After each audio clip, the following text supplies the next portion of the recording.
Tuingie katika neno na nitasoma neno kutoka kitabu cha Timotheo wa kwanza mlango wa 6. First Timothy, nitasoma somo la kwanza kuanzia First Timothy na the second reading from Second Timothy. First Timothy chapter 6, nitasoma kwa Kiingereza kuanzia First Timothy 6.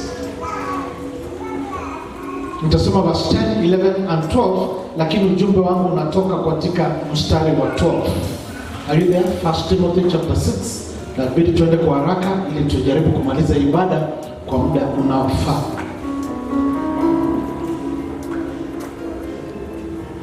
Inasema hivi kuanzia mstari wa 10, nasema for the love of money is a root of all kinds of evil, for which some have strayed from the faith in their greediness and pierced themselves through with many sorrows. But you, O man of God, that's verse 11, you, O man of God, flee these things and pursue righteousness, godliness, faith, love, patience, gentleness. Alafu inasema unafanya hivi. How do you pursue? Verse 12, fight the good fight of faith. Lay hold on eternal life, to which you are also called, and have confessed the good confession in the presence of many witnesses. Tuende katika 2 Timothy chapter 4 verse 7. Wakati Paulo alikuwa anaona maisha yake yanaanza kudidimia uzeeni, verse 7 of 2 Timothy 4 anasema, I have fought the good fight. I have finished the race. I have kept the faith. I want to speak kwa ufupi ujumbe ambao nimeupatia kichwa fight, pigana.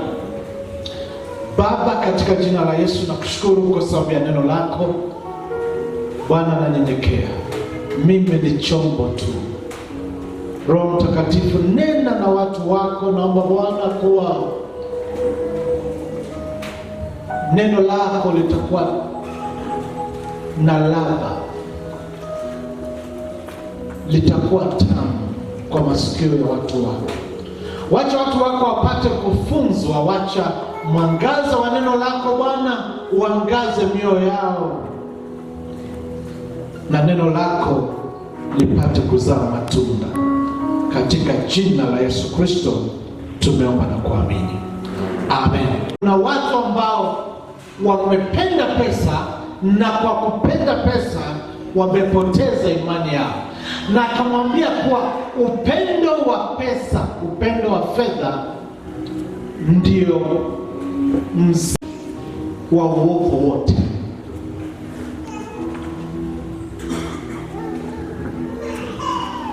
Watu wengi waelewi tofauti hii, na wakati unaambia mtu usipende pesa, mtu anasema nani apendi pesa?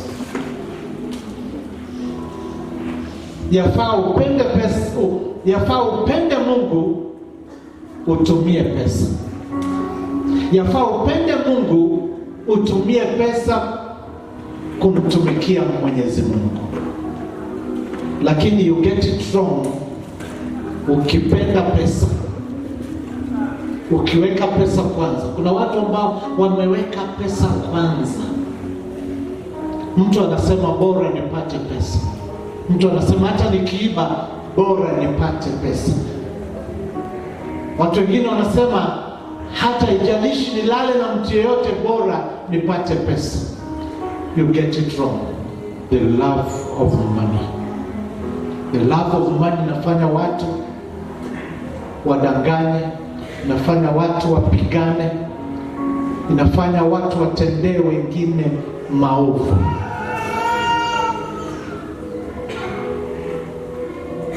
Akamwambia usikue kama wao. Akamwambia but you, O man of God, flee these things. Toroka, achana na haya mambo. Pursue righteousness, utakatifu. utakatifu. Akamwambia afuate haki. Righteousness ni haki.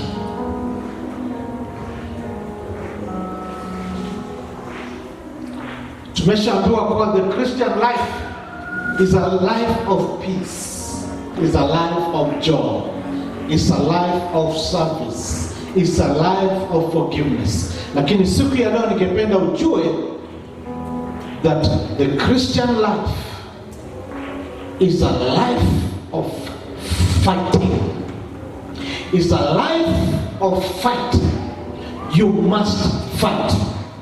Kitambo ilikuwa mnaona kuwa Wakristo kuwa ni kukaa tu, kishaokoka tu ni kukaa tu. Hapana. It is a life of fighting, because jambo la kwanza, it is a life of self-denial. We have to deny ourselves. Kambia Timotheo, after you make the confession among many witnesses, fight the good fight of faith, so that you can hold on to eternal life. Wakati tu ulipookoka, mara moja unaingia upande wa Yesu, na mara hiyo unakuwa rafiki wa Yesu, unakuwa a friend of God, beloved, completely loved by God. But at the same time, do you know what? You become an enemy of Satan. You become an enemy. Whether you like it or not, my friend, you become an enemy. You know, these things are spiritual and they are real.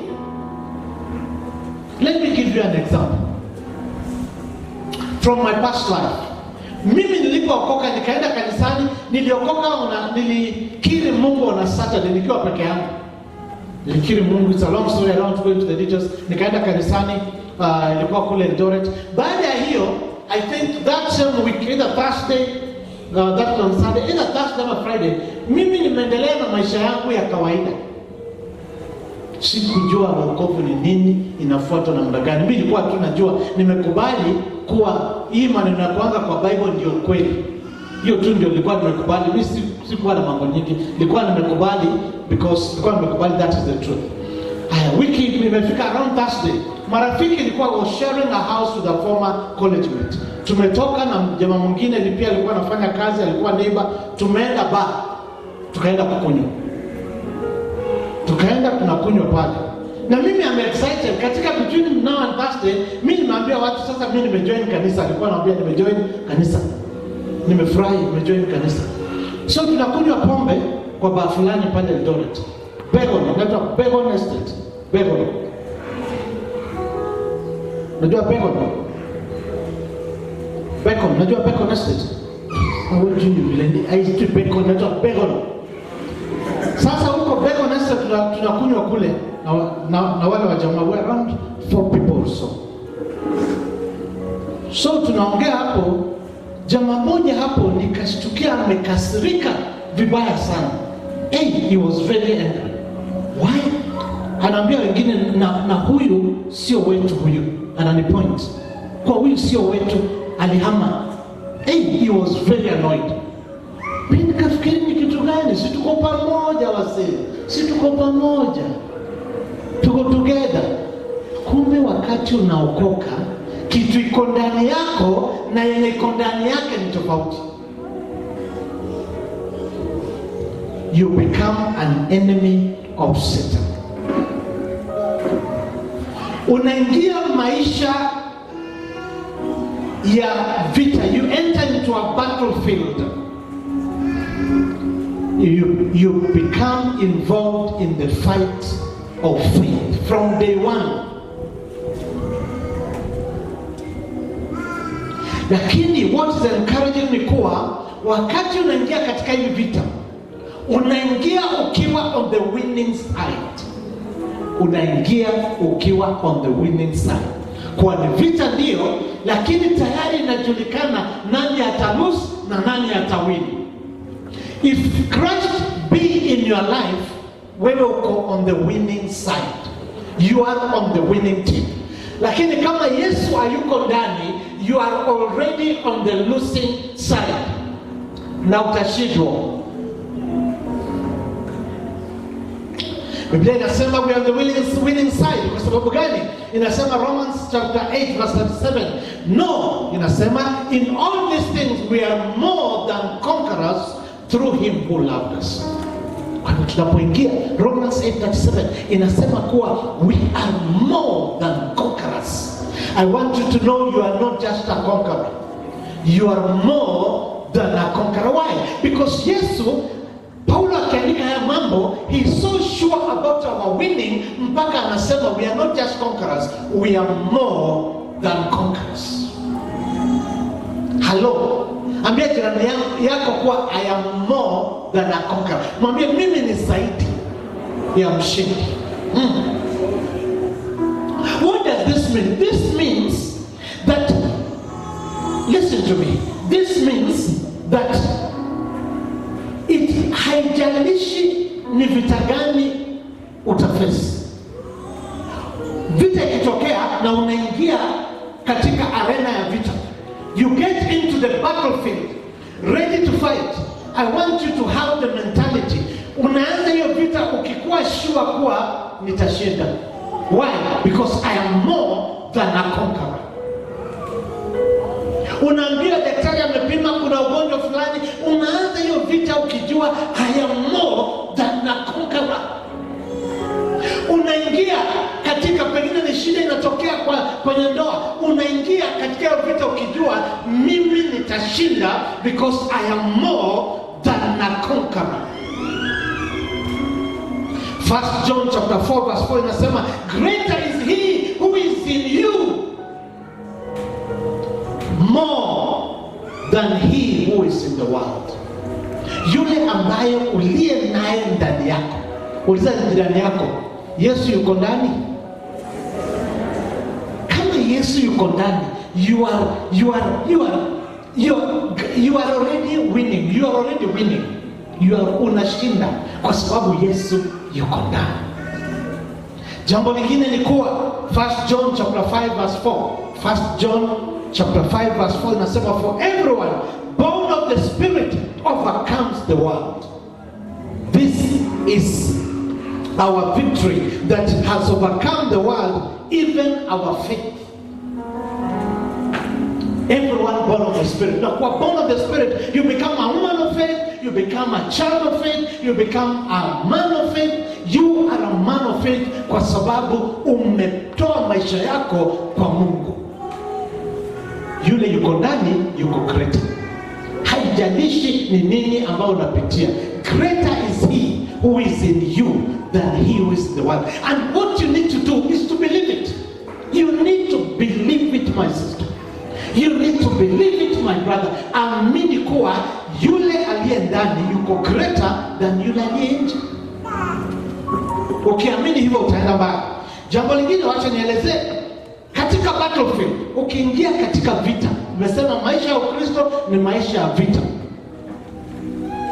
Katika vita, jambo moja ambalo we must always remember, katika vita, watu wakiwa katika vita, jambo la kwanza ambalo ni muhimu, you must always be alert katika battlefield. Alert. You must be alert. Mwanajeshi wanapoenda katika vita, kuna mwanajeshi rafiki yangu alikuwa kule sehemu za Somalia. Alikuwa ananiambia hawalali kwa vitanda hapa juu. Wanachimba, kila mtu unajichimbia kitanda. Wanachimba kama kaburi. Unachimba alafu hapo ndani ndio mnalala. Na hapo ndio ndege ikitokea hata mchana unaingia hapo, wakishoot zinapita juu na nyinyi mko ndani. Hapo ndani ndio unakaa hapo ndani kwa shimo, alafu unaweka bunduki yako juu. Na hapo kwa hiyo shimo ndio umechimba ya kutosha, hapo ndio unalala. Katika battlefield watu hawalali vile tunalalanga nyumbani. Maana kuna watu wengi hawalali hata na night dress ama na pajama hiyo. Sasa wakati wa joto. Kwa vita huwezi kulala hivyo. Kwa vita unalala na nguo ya kazi. Unalala ukiwa ready, umejivika kila kitu, hata kuwa na joto.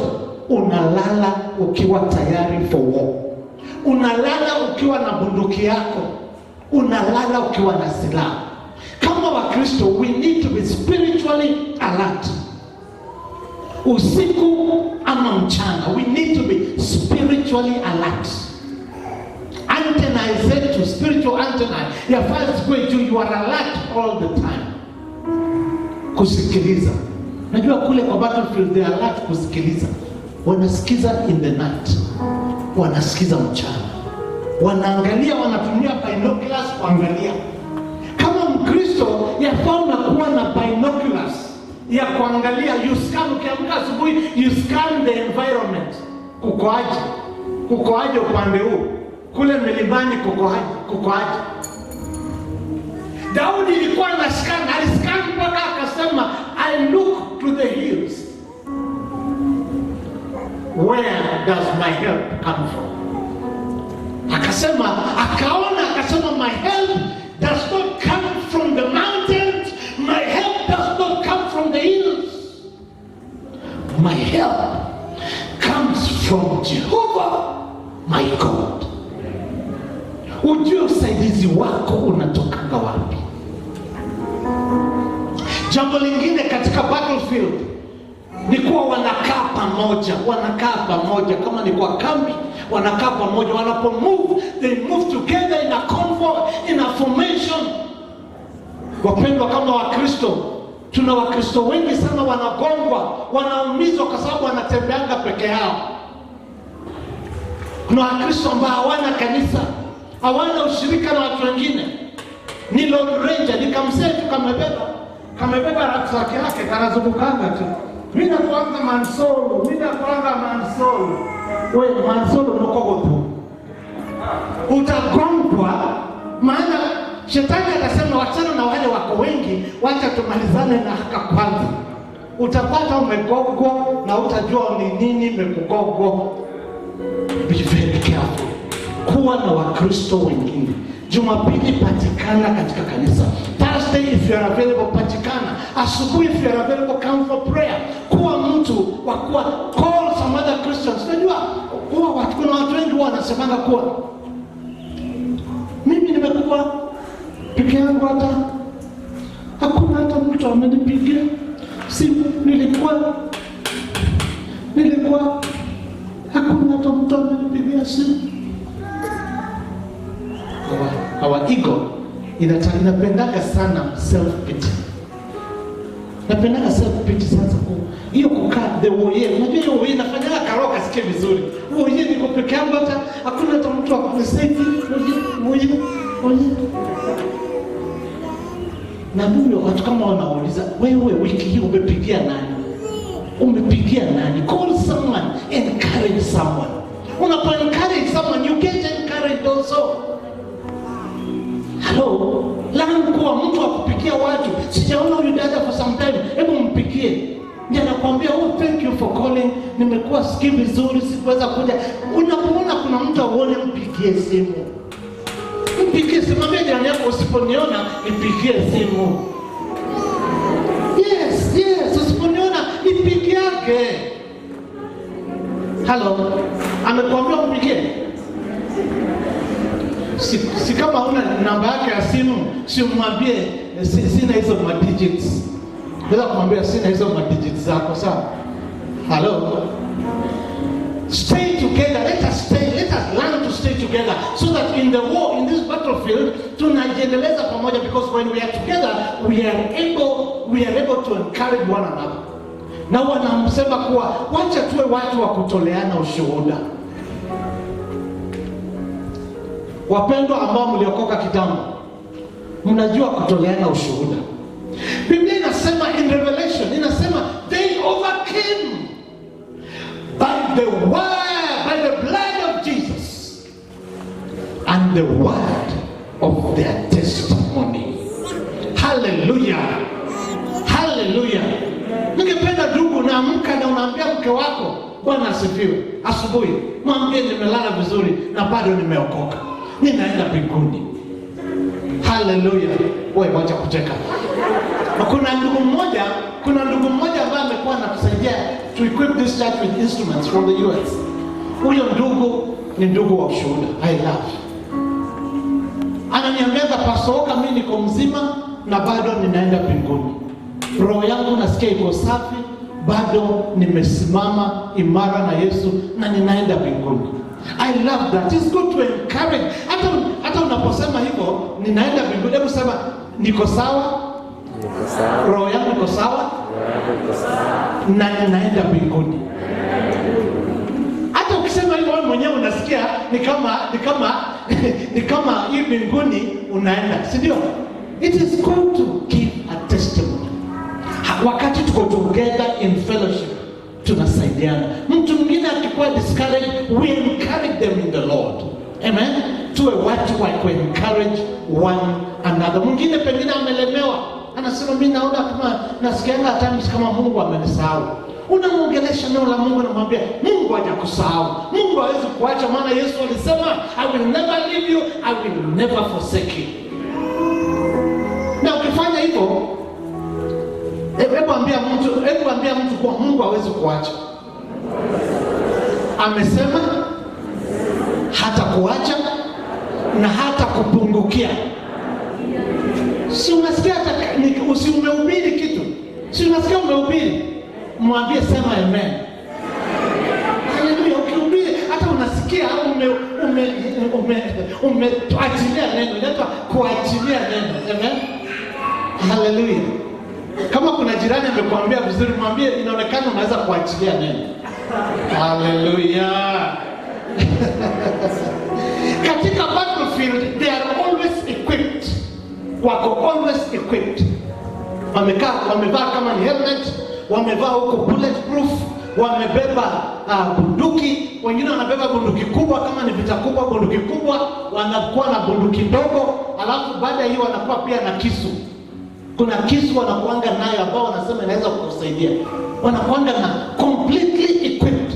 Na vile vile Paulo anasema in the battlefield we should be equipped. Ephesians chapter 6 anasema we should be equipped. Anasema put on the full armor of the Lord. Put on the full armor of God. Anasema finally my brethren, be strong in the Lord. That is be strong in Jesus Christ. And in the power of his might. That is the Holy Spirit. Be strong. Not in your own power. Not in your own effort. Be strong in Jesus Christ. Sio kwa nguvu zako mwenyewe. Don't be strong in your own strength. Be strong. Be strong in the Lord. Kuna watu ambao wanaaminia mali yao, utajiri wao. Kuna watu ambao wanaaminia masomo yao. Kuna watu ambao wanaaminia masomo yao. Anasema kuwa saizi karibu namaliza PhD. Anasema kuwa mimi nina PhD 3. Kuna watu wengine wanaitwa doctor. Kuna watu wanafanyanga sijui mara 2. Wanafanya hii na wamefanya hii. Kuna watu wanaaminia kwa sababu ya watoto wao. Kuna watu wanaaminia kule ambapo wametoka. Kuna watu ambao wameaminia kule ambapo wametoka. Wanasema mimi ni wa fulani staff ngani sijui wa nani. Mimi nimetoka sijui nani. Mimi ni Masai original. Mimi sijui nani.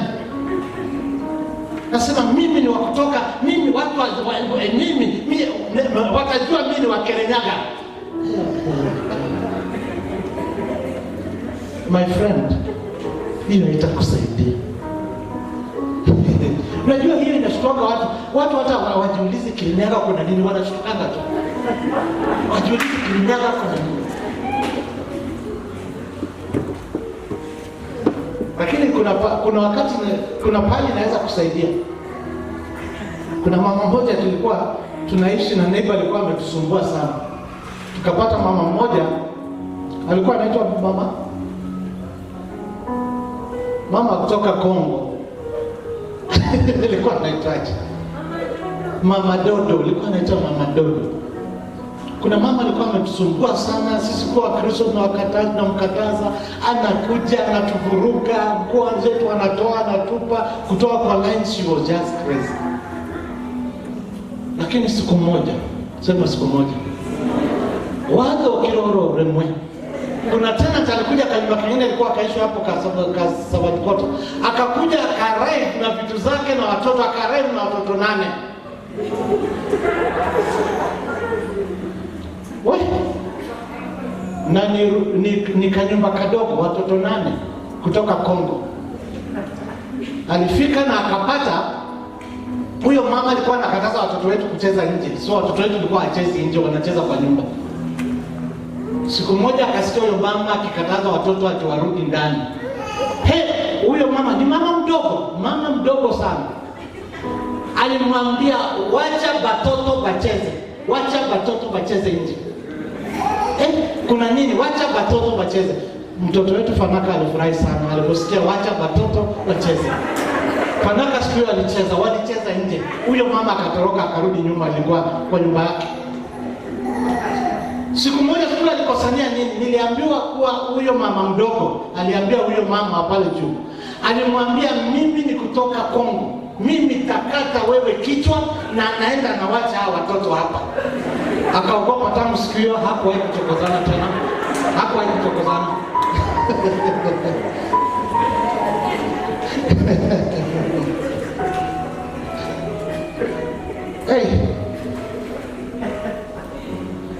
Wokovu unahitaji ujasiri. Unatekana kama vile Pastor Masi alikuwa anatuambia, unashika shida yako naambia shida hii Mungu wangu ni mkuu. Unasema Mungu akikuja, naambia kama ningekuwa wewe, mimi ningetoka hata kabla hajakuja. Unashtua shida, sio ati shida yote inakusukuma, unasema sisi mimi nimeisha. Hapana, hauishi, utaishi.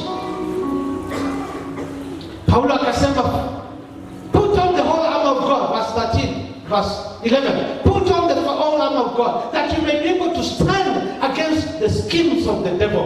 Put on the full armor of God. Ukiwa na the full armor, ukiwa na the helmet of salvation, breastplate of righteousness, the belt of truth, viatu umevaa, kuwa ready to take the gospel. You have the shield of faith, you have the sword of the spirit. Uko tayari, you will be able to stand. Sema kusimama. You will be able to stand. You are grounded. Hata mambo gani ikikuja unasimama, unasema mimi singatuki, mimi sitoki, mimi sisongi. Kasema kuwa for we not wrestle against flesh and blood, hatupigani vita za kimwili, but against principalities, against powers, against the rulers of darkness, against spiritual hosts of wickedness in the heavenly places. Kuna mapepo, maroho zinafanyanga kazi kutu. Maroho za poverty, maroho za ugonjwa zinaoperate hapa, lakini silaha ambazo tunazo zinataka tu juu, zinaangusha. Kama ni za ugonjwa unakamata, unaangusha. Zingine unashika, unaarrest, unafunga. Yesu akasema ukifunga hapa inafungwa ulimwengu, inafungwa mbinguni. Tukiagree, tukishikana. That is why it's good to come here in the morning and pray together. On Fridays tunaombeananga, tunaombea mahitaji ya watu, tunaombeana. We agree together, tunafunga. Kuna vitu tunafunga, zingine tunafungua. Kuna ndugu mmoja anakujanga haya maombi consistent, amekuwa ananiambia mimi watu wasipojua siri ya maombi, mimi nimeona haya maombi yakiji, it has brought a great difference in my life tangu nianze kuja hapa. We are in a battlefield. Kasema verse 13, therefore take up the whole armor of God that you may be able to withstand in the evil day. Watu wengi wanaangukanga in the evil day. Evil day ni siku gani? Ni siku ambao inaitwa kwa Kikuyu utukomo, usiku mbaya. Kuna wakati in life usiku mbaya hoja, na hiyo ndio watu wengi wanaangukia hapo. That is why silaha zako zivae kabla siku mbaya haijafika. Hizi silaha ni silaha za kiroho. Ukweli wa Mungu tuvae kabla siku mbaya haijafika. The belt of truth, the truth that is the word of God. Hili neno tuwe na habit ya kulisoma, tunalisoma and restore it in our hearts, that we get full of it, we meditate on it, tunalitafakari. Hili neno, the belt of truth is the Logos word of God. Hili neno ambao tunalisoma. Alafu having put the breastplate of righteousness. Hii hapa haki ndio inatukinga. Haki ya Mungu. Na hiyo haki, the righteousness that we are talking about, ni haki ile Yesu ameshapigania, ameshashinda, ameshatupatia. Tukisimama kwa Yesu, tukiangaliwa tunaonekana tuko sawa. Haijalishi what your weakness is, tuko sawa provided we are in Christ. And we are working every day, walking with God every day, working at our salvation with fear and trembling. Alafu inakuwa viatu, shod your feet with the preparation of the gospel of peace. Above all, taking the shield of faith. The shield of faith. The shield of faith. Shield of faith ni muhimu sana. And that's why as a teacher of the word, as a pastor, I like teaching about faith. Imani ni muhimu sana. Imani, kuwa tuwe watu wa imani. Maana the devil always targets. Inasemaje? Taking the shield of faith with which you will be able to quench all the fiery darts of the wicked one. Darts ni mishale. Ni mishale. Mishale inarushwa. Anakuambia hata wewe unaonekana hata hujaokoka. Naona atasema by the way ni kama sijaokoka. Ni kama ninaangalia ni kama hata sijaokoka. Unakubaliana na yeye. Kama ulitangaza, kama ulikiri na ukaombea wokovu, kama hujaokoka hiyo ni sawa, hujaokoka. Lakini kama umeokoka, usikubali uongo wowote wa mwovu shetani. Anatuma mshale, anasema hata maombi yako hayasikiki. Shetani anapenda kuleta hayo sana. Tupigane naye. The helmet of salvation, muhimu sana. And the sword of the Spirit. Now, inaposema hapo the sword of the Spirit, which is the word of God, haimaanishi hii logos. Kinamaanisha the rhema word of God. Neno ambalo Mungu amekupatia at that moment to use at that moment. There's a difference. Soma ile neno, itafakari, liweke ndani. But when on the day of trouble, kuna neno ambalo Mungu anakuambia, this is the word, speak this word. Hiyo ndio the now word of God, the rhema word of God. Like I'm speaking to you now, the rhema word of God. The now word of God is that God wants you to fight for your salvation.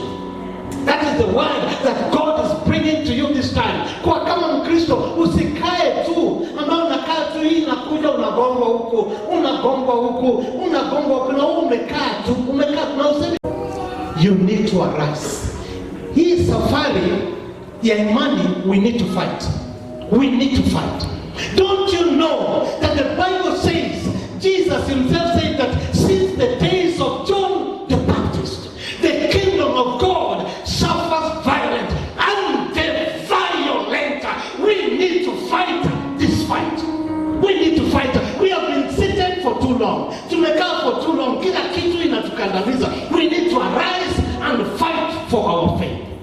Fight for your salvation. Hiyo kukaa tunataka tukae na amani. Tukae na amani na watu, lakini usikae na amani na shetani. Shetani hana amani. Shetani, I hate the devil. We must deal with him continuously mpaka siku taenda mbinguni. Na tutafurahia sana siku ya mwisho akirushwa sasa kule ambapo permanently atakuwa huko na achomeke huko milele na milele. I'll be very happy wakati kwanza nitachia on Yesu akimwambia sasa ile pale ilikuwa urushwe, sasa na kurusha, nitapiga makofi niseme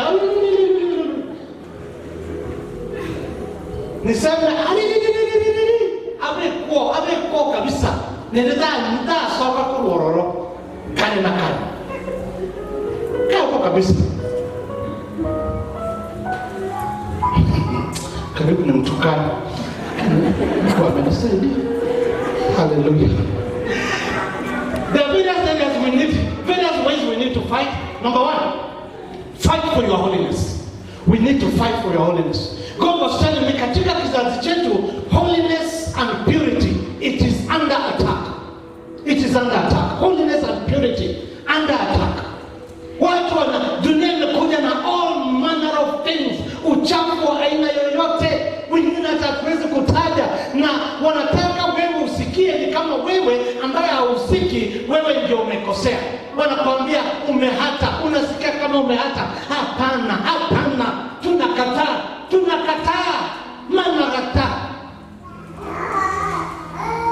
Wanataka all kind of things coming, wanasema hii ndio hii sasa inakuja. Hata fashion, let us be worried. Hata fashion ikikuja, let us know fashion ya Wakristo ambayo sio ya Wakristo. Na mimi mnajua sipendai kuhubiri maneno ya nguo, lakini kuna nguo zingine ambazo asiongezi utukufu. Hello? Hizi za kusema kuwa unapata mtu mpata nguo ndefu mpaka hapa. Nasema nguo yangu ni ndefu mpaka hapa, lakini unaweza kuona mpaka hapa. Nishindo, what are we doing? Sasa urefu imesaidia. Tujiadhari, holiness. Unapata watu wanatoa hongo huku, wanafanya hii, wanadanganya huku, wamefanya hii, all manner of things. Na to defile. Let us not defile ourselves. Let's fight for our holiness. Unapata saizi wasichana ambao watoto ambao wako colleges, wasichana unapata ati wanatafuta mtu mzee ambaye ana jamii yake, ambaye yuko kwa ndoa, ati wanatafuta, ati wanaanza kuwa na uhusiano na yeye, alafu badala waseme ni fornication, ni adultery, tena wanaipatia jina lingine. Ni kama inaletwa jina, ni kama mtu anasaidiaga watu ambao hawawezi kujisaidia, na anaitwa hiyo, na watu wanafurahia kuwa iko sawa. Na unauliza wewe hauna, unashindwa what is going on? We must arise and fight for our holiness in the name of Jesus. In the name of Jesus. Katika mtandao unapata watu wamejiingiza mambo ya aina fulani, wanaangalia, sio wanatazama nini, sijui wewe unaweza kujiuliza nini unatazama. Na ukiwekewa watu hapa ambao sio vile, huwezi kuwatazama, utafunga macho. Watu ni wazuri kuona wakiwa na nguo. Wacha nikwambie, kama watu mwendazimu hata akitokea kwa soko, watu wanatoroka. Wewe ni nini unaenda kuona huko? Let us fight that temptation. Let us fight for holiness in the name of Jesus. Tusikue. Biblia inasema katika katika Leviticus 20:26, you should be holy to me, for I, the Lord, am holy, and have separated you from the peoples, that you should be mine. Mungu ametufanya tukue wake, na tukiwa wake lazima tukue holy kama vile yeye iko holy. Romans 12 verse 1 inasema nini? Therefore offer, let me quote it. Romans 12 from verse 1 inasema hivi, I beseech you, ninawasihi you therefore brethren, by the mercies of God, that you present your bodies a living sacrifice, holy, not just holy but acceptable to God. Maana mwili wako ni hekalu. Sema mwili wangu mtauweka msafi, maana ni hekalu la Roho Mtakatifu. Hii ni dhabihu ninaitoa iliyo hai, naitoa kwa Mungu. Hallelujah. Alafu inasema verse 2, and do not be conformed to this world. Conformed ni kufanywa kama kufinyangwa, kuwekwa kama kuwekwa kwa box. Unawekwa kwa box, unaingia hiyo shape ya hiyo kitu. Do not be conformed to this world, but be transformed by the renewing. Don't be conformed. Usiingie pattern. Ulimwengu una pattern zake. Let us not enter. And temptations are there. but let us pray that God atatusaidia tusiweze kuingia katika majaribu. Majaribu yatakuja, si ati yatakuja, yatakuja. Lakini sema mimi siingii. Sema mimi siingii. Wewe hautaingia katika majaribu. Wewe utashinda. Hallelujah. Na hata kama umeingia in the past, God is saying today, God wants to give you strength to overcome, strength to arise, strength to be victorious katika jina la Yesu Kristo. Hallelujah. Fight for your holiness. Number 2, fight against the flesh. Fight against your ego. Ego. Yesu alisema ukitaka kunifuata, you must deny yourself. What does it mean to deny yourself? Ni kujua yale mambo ambayo mwili wako unataka na Mungu hajaruhusu, unaambia mwili wako unajua tunaambianga mtoto, vile mtoto anakaribia sio hapo, namwambia we yafaa tuambie mwili yetu sema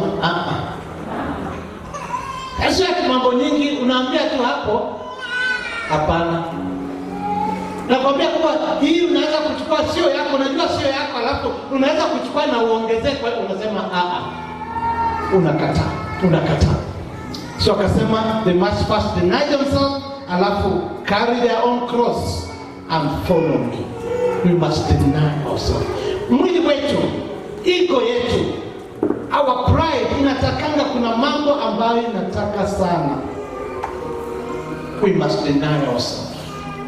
Mambo kama mtu alikosea, kuna mtu anasikianga mtu akimkosea, kuna vile ukikasirika unaonanga kuwa haka kama mtu nikakashika tu hivi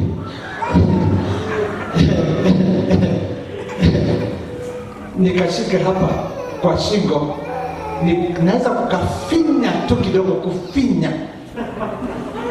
Hiyo ni the ego, ndio inasikia hivyo. The ego, the human ego, hiyo kasiriko. But Biblia inatuambia kwa samehe and don't revenge, don't return evil for evil.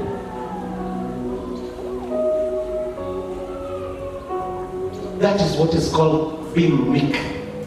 Being meek ni kuonyesha kuwa kuna mtu ambaye unaweza ukamuonyesha 1 2 3, lakini unasema kwa sababu ya Yesu sitamuonyesha 1 2 3. Unasema tu acha tu nikanyaki. That is being meek. Hallelujah. Yesu akafundisha in the Beatitudes, blessed are the meek. It's good to be meek.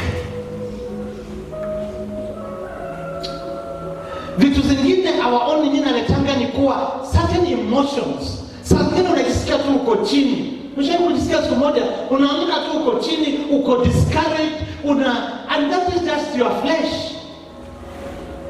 Beyond that, you need to look at the spirit. The spirit inasema nini? Scan the spiritual realm, ambayo inasema kuwa I am about to do something. Sio kama umeshaomba, kuna watu unaomba, unasikia God is about to bring some breakthrough in my life. Ujui ni nini ya sababu, you can feel it in the spirit. You need to walk in the spirit. Mwili huu utudanganya. At times you feel discouraged. Kuna watu unaongea na wao, at times wananiambia, mimi nasikianga pastor kama Mungu ajibu maombi yangu. Ni kama mimi Mungu alinisahau. Mungu hawezi kusahau. Mungu ujibu maombi. Usikia na ujibu maombi. So don't listen to your flesh. Your flesh at times inasikia utaki kwenda kanisani, nataka tu ukae. Don't listen. Ambia wewe, I am the boss. Utaamka leo tunaenda kanisani. Umesikia? Amka na tunaenda. Nililani, it's good to speak to your body.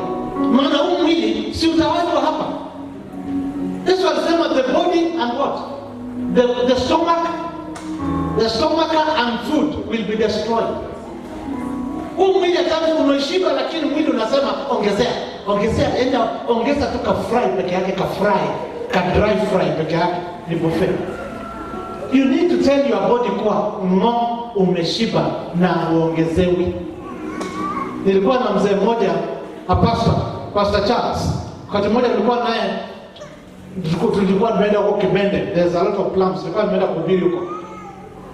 Tukaenda shamba ingine kwenda kula plums. Na nilikuwa tumekula chapati ama nilikuwa tunaenda kula chapati. Na nikaambiwa plums na chapati hazipelekani. Wewe unacheka uamini, enda ujaribu. Niliambia plums na chapati hazipelekani, kwa hivyo usikule plums nyingi. Tukakula, tukaenda shambani na huko shamba zinadondoka, zinaanguka. Tukakula plums. Ilifika pahali nikasikia kwa mti mwingine, kila mtu alikuwa unachagua mti yako. Wacha hapa Nairobi unachagua bakuli yako. Huko unachagua mti yako ya plums. Baadaye kwa mti mwingine hapo nikasikia Pastor Charles akisema, wewe tumbo, ulikuwa naongea kwa Kikuyu, but I could understand. Ulikuwa anasema wewe utakula plums zingine, hiyo umekula imekutosha. Wakati mwingine ni vizuri kuongea. Wakati mwingine ni vizuri kuongelesha tumbo yako. Hey, it's good to be a man of faith. Unakataa vitu vingine. Ni vizuri kuambia times wewe nywele hautakuwa unakatika na kupeleka salon na unakatika. Mimi sio wa kwenda hasara, hautakatika kutoka leo. Umesikia? Ongelesha. Kuna watu ambao meno yao haikai, meno inakwanga inaanguka. Akobongoroka. Yaani inatoka kama ile mahindi na bongorora hivi. Mara ametolewa tena ametolewa ingine. Unaambia meno, hii meno nilipewa ya kukula mafupa. Wewe hautakuwa unakosa nguvu. Wewe meno, kama una nguvu, pata nguvu leo katika jina la Yesu. Number 3, fight for your prayer life. Fight for your prayer life.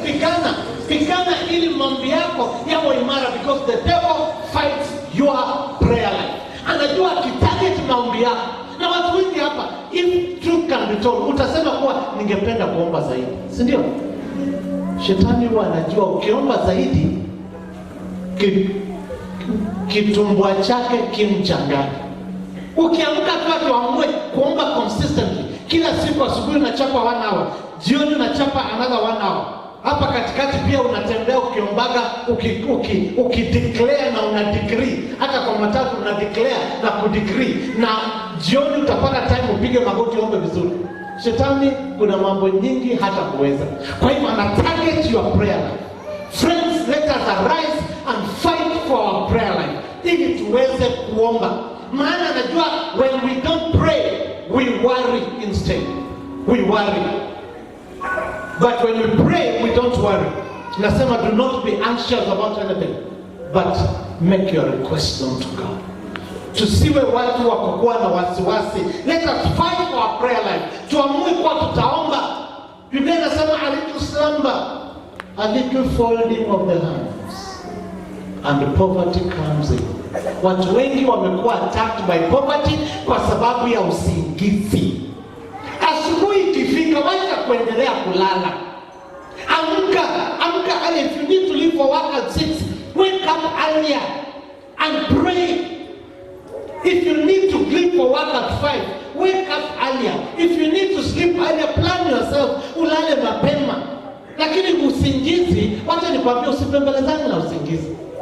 Usingizi ni ya kutubabaisha tu. Shetani anatumianga, anasukumanga, anatusukumia tu usingizi. Asubuhi unasikia bado haijatosha. Mamangu alikuwa anatuambia kama jua imeanza kutoka haitarudi. Kwa hivyo hata ukilala, anasema hata ukilala namna gani usiku haitarudi. Anatuambia amka. Anatuamsha tuende shambani. Kwa tunaenda kupalilia asubuhi, ndio tuende shuleni. Usibembelezane na usingizi. Kitu mmoja ambacho kinanisaidia kuwa hapa katika maombi, God rebuked me very harshly wakati aliniambia umenijengea madhabahu na madhabahu hayo hayana moto. Kwa it is cold every day, we are not praying here. And I repented to God nasema Mungu ukinisaidia na afya njema, I will be here to pray every morning. Na kitu kimenisaidia ni kujiambia kuwa sita negotiate na usingizi, sita negotiate na shetani kuhusu kuamka kuomba. Alarm ikilia, I am up, ninatoka, tunaongea nikiedaga, ninamuuliza nilikuwa nasemaje, na nimevaa, nimevaa, nimetoka, nimechukua my 20 bob ya kupanda kutoka pale, nilikuwa unasema unapofika kwa barabara ukipanda nini, hata sijui anaendaga wapi, ni kama nenda kutafuta watu wengine. Lakini ukitana 6 imefika, alarm imelia, tena unatana, unasikia upande huu umelalia ya kutosha, lakini upande huu haijatosheka, unageuka tena upande huu, alafu unavuta tena blanketi, utalala, hautainuka kuomba. You need to arise. Prayer and fasting. Tuweke bidii ya kufast. I want to fast more. Kwa sababu with my wife we need to fast more. Tafaa tujifunge hii chakula, maana hii tumbo na chakula zitaharibiwa. Tutasiwacha hapa, tutaenda, wacha tupambane. Wacha, let us fight for our prayer life. Tuamue kama ni kuomba na kufunga. Let us fight na tuombe na tufunge. Ukiamua kuwa leo sitakula, afadhali kama inakusumbua, enda funga kabati, funga jikoni na weka funguo mbali. Lakini uchunge, unaweza kuweka mbali huko kwa bedroom, alafu wewe mwenyewe na hiyo miguu yako unafuata tena mpaka kwa bedroom, unachukua ile funguo ya jikoni na unasema ama niangalie tu kama hii chakula bado iko. Wewe usiangalie, enda uombe. Number 4, fight doubt ruthlessly. Shetani wote anamwambia wapendwa, anatumianga sana doubt. The devil uses doubt a lot. When God has spoken to your word, believe it, hold on to it, remember it again and again, because God has spoken to you. Kumbuka ulipookoka. Wakati umeokoka, umekiri. Na Yesu amesema, I stand at the door and I knock. Whoever opens to me, I'll come in and I'll eat with him and I'll become. Unapomfungulia roho yako, unajua yuko ndani. Sasa ikifika pale unaanza kusikia kuwa na ninasikia ni kama huyu Yesu hayuko ndani. Jua hiyo sio sauti yako, sio sauti ya Mungu, ni sauti ya shetani. Ukianza kusikia kama nimeanza kusikia naona kama hii ndoa yangu haitafaulu, hiyo ni sauti ya mwovu shetani. You need to fight doubt ruthlessly. Anything that is not aligned with the word of God. Shetani akamjia Eva, akawauliza na Adam, did God really say? Hapo ndio shetani anaanziana. Anaanza atinavita, akuja atinafujo, anakuja tu polepole anakuuliza. Acha tu nikuulize swali. Sio kwa ubaya. Did God really say? Hapo ndio naanzia. Na pia hata watu wanaulizanga maswali kama hayo. Kuna watu wanakuja anakuuliza kwa kama kweli umeokoka, usiwache amalize. Kama kweli umeokoka, nimwambie mkatia kwa mwambie mimi nimeokoka, wachana hiyo nyingine. Hiyo pati ya pili, ati kama kweli umeokoka. Achia hapo, mimi nimeokoka, najua nimeokoka. Yesu alijua hii wakati alikuwa anaulizwa kuwa if you are really the son of God, throw yourself. Yesu alirati, maana anajua yeye mtoto wa Mungu. He does not need to prove it.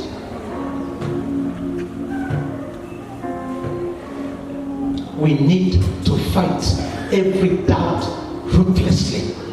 Shetani anakujaga anatuambia, does God really hear your prayers? Anatuambia, na kama Mungu anakupenda, kama kweli umeokoka, let us fight those ruthlessly, tukatai. Mwingine anasema, na kama uliomba, let us fight doubt.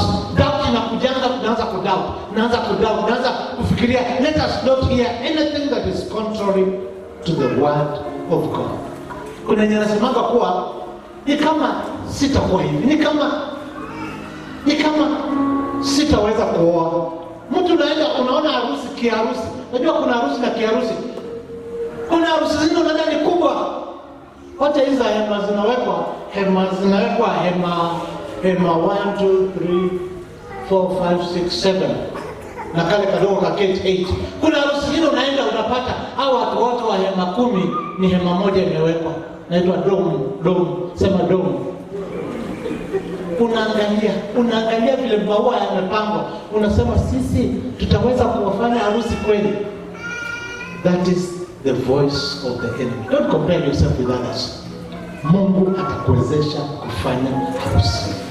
Watoto wako sio wakifanya namna gani wakimbia hivi, unasema pengine watoto wangu hawatafaulu. That is not the voice of God. The voice of God says, my children will be taught of God and great shall be their peace.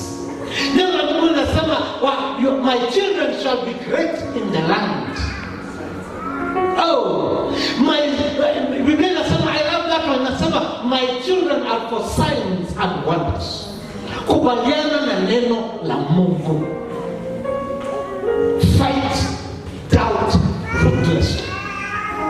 Na doubt ingine inaletwa na shetani kuletea mambo zingine unasikia kutoka kwa watu. Kuna watu wanasemanga kuwa Mungu hawezi kupatia vitu zote. Watoto wako wote, watoto wa mtu mmoja wote hawezi kufaulu. Lazima kamoja kapatikane kakuvuta bangi. Sema sio wangu.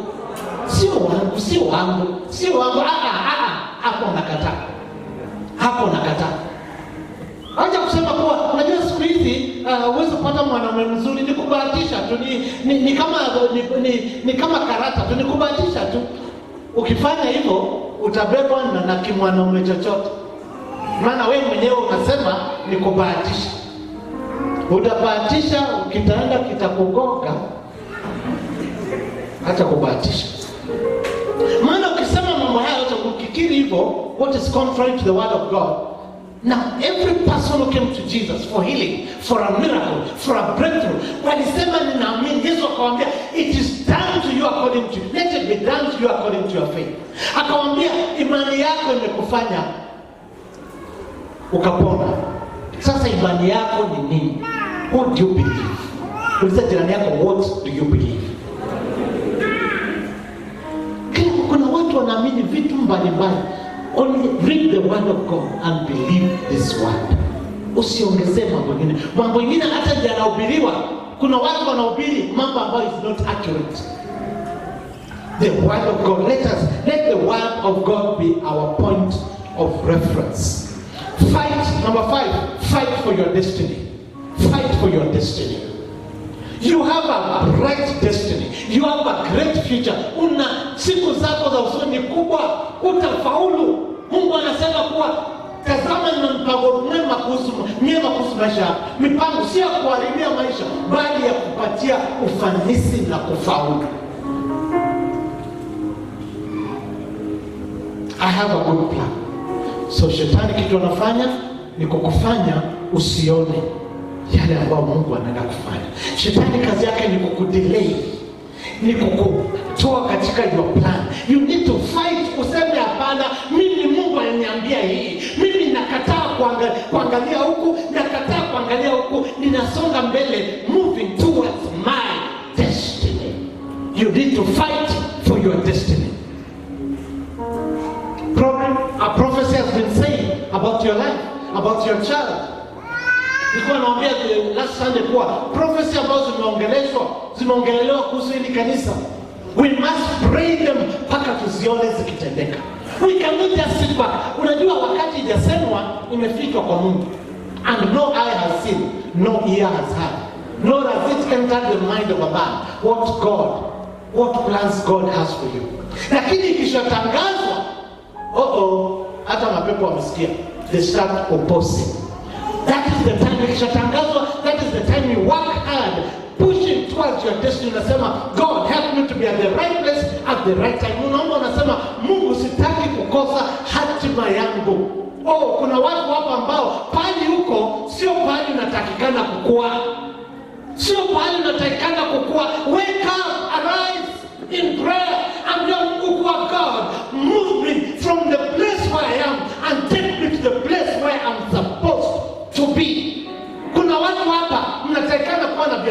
kubwa, lakini hauko hata huko katika biashara. Maana kuna wakati Mungu alikuongelesha you are going to be a great businessman. Hiyo mambo ukasahau, mambo maisha ikakugonga, sasa umekaa tu, umefika pahali unakaa tu chini. Hakuna kitu unasema mambo yetu sisi mambo ilisha, sisi tunakanga tu hivi na tunakanga tu hapa kwa barabara, tunaangalia tu magari zikipita hapa, na sisi Mungu alitusahau. And yet in God's plan you are supposed to be somewhere very high, very high. May God today move you in the spirit from the place where you are to the place where you are supposed to be. Paul, wake up, arise and fight for your destiny in the name of Jesus. Kuna watu hapa ambao promotion zao watu walienda kinyume, nini promotion zako zikakuwa delay. I prophesy to you in the name of Jesus that God will give you a double promotion before the end of this year in the name of Jesus. Because God is able to do that. God is able to bring you divine. What you need to fight for your destiny is the Rhema word of God, the sword of the word of God, the sword of the Spirit, which is the word of God, the Rhema word, the now word. Pigana, unapojua hiyo unadeclare, unasema mimi sio hapa, mimi sio wa chini, mimi ni wa juu. Promotion zangu ambazo zimekuwa delayed, ninaomba kwa itatokelezea katika jina la Yesu. Kwa ninapo apply kazi, nitaenda promotion katika kampuni nyingine, nimepata experience ya kutosha. You need to declare it, the Rhema word of God. The Rhema word of God. Kuna wakati nilikuwa na struggle sana. Na struggle sikujua nilikuwa nasikia kuna kazi nilikuwa nafanya na nasikia wakati wake umefika mwisho. Nikaomba usiku mmoja. Nilipokuwa pale nilikuwa naomba. Nilikuwa naishi peke yangu, familia yangu ilikuwa Nairobi.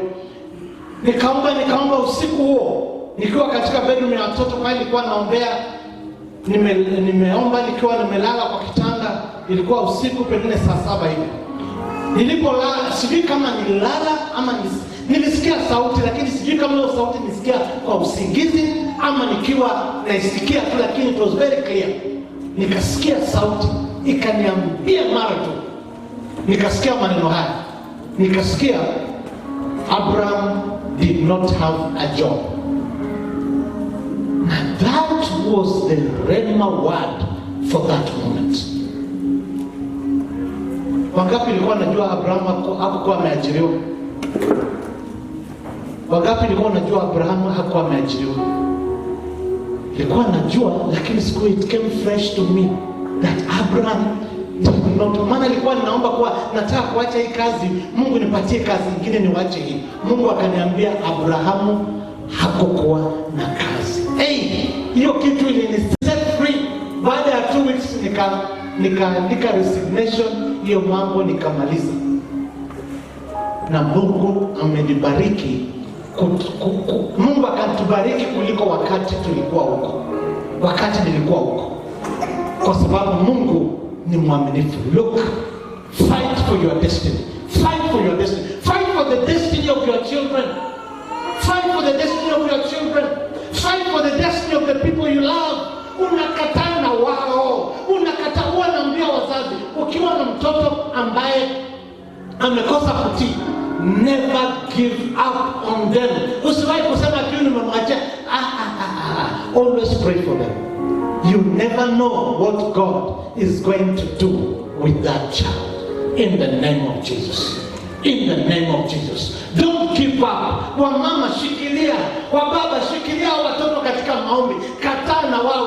Wale unashika unasema shetani nataka ujue huyu kama ni kukufa nakufa na yeye. Simwachili huyu, ninakataa na yeye katika jina la Yesu.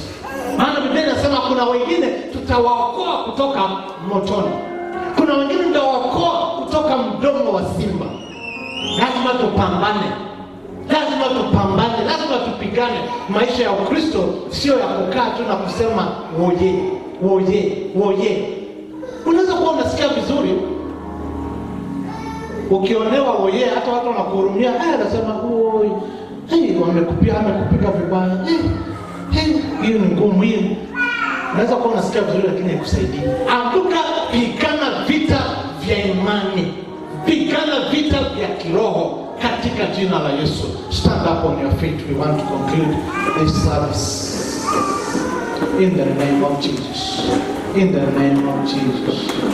In the name of Jesus. Inua mkono wako juu, anza kumwabudu Bwana na kuomba kwa Mungu atakusaidia upate kupigana hizi vita. Daudi alitokezea katika vitani, na Daudi ingawa alikuwa mdogo, alikuwa with the spiritual fight in him. What he had was bigger and greater than the whole army. He confronted Goliath in the name of Jesus.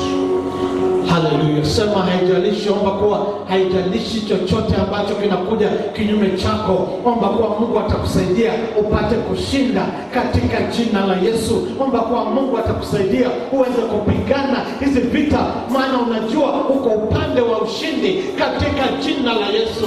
Omba kwa Mungu atakusaidia upate kuinuka, upate kukataa kila uongo, kila ujanja wa mwovu shetani katika jina la Yesu. Omba kwa Mungu atakupatia nguvu, kwa Mungu atakufanya ukuwe na ujasiri katika jina la Yesu, wala hautaogopa katika jina la Yesu. Hautaogopa katika jina la Yesu. Utapigana vita hivi vya imani katika jina la Yesu, katika jina la Yesu. In the name of Jesus, in the name of Jesus, in the name of Jesus, to the glory and honor of the name of God. In the name of Jesus. In the name of Jesus. Na watu hapa kadhaa nataka kuombea. Wewe unakuwa in your mind, unakuwa attacked by thoughts of doubt. By thoughts of doubt. Ya kuwa na mashaka. Unajua neno la Mungu linasema hivi, unajua Mungu anakuelekeza hivi, unajua Mungu amekuahidi hivi, lakini unakuwa na mashaka, unakuwa na ataki, inakuwa vigumu wewe kuamini, maana hii inakuja na kuambia hautashinda, hautaweza. It's a spiritual attack on your faith. I want to pray kwa whatever strategy shetani amekuwa anatumia, nataka tuiangamize leo. Utakuwa mtu ukisikia the promise of God, unakubaliana na Mungu. You become strong in your faith in the name of Jesus. Kama uko hapo na unakuwa attacked by doubting God wherever you are.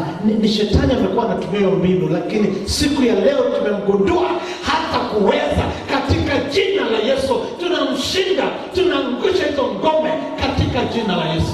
Wherever you are. Uko wapi? Mkono wako juu katika jina la Yesu. Job katika jina la Yesu. Job, in the name of Jesus. The devil is a liar. He uses that. Anatumia hiyo mbinu, maana anajua unapodoubt hivyo haitawezekana, maana the Bible says mtu yeyote ambaye anakuwa with two minds, he should not expect anything from God. Go to this one.